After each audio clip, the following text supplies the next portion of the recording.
Mag-walk tayo today. Today is a Sunday. Late na kami para sa morning walk, pero tuloy natin to. Ito nga pala, nabili ko tong earpods na to. Nakaklip siya sa tenga, so hindi siya mahuhulog kahit mag-headbang ka.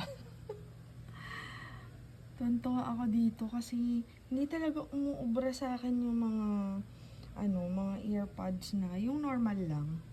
So, tuwan-tuwa ako nung nakita ko to kasi nakiklip sa tenga. Kasi kahit gusto ko mang bumili ng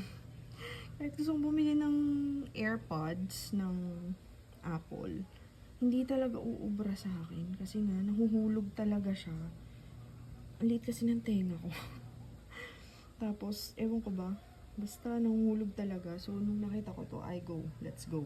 Let's buy that. Nakatawa. Ayan. Tapos, ito pala. I'm using this belt bag para wala akong dala pag nag-walk. Dito ko nilalagay yung phone ko. This is Alo belt bag for walking or jogging. So, yun.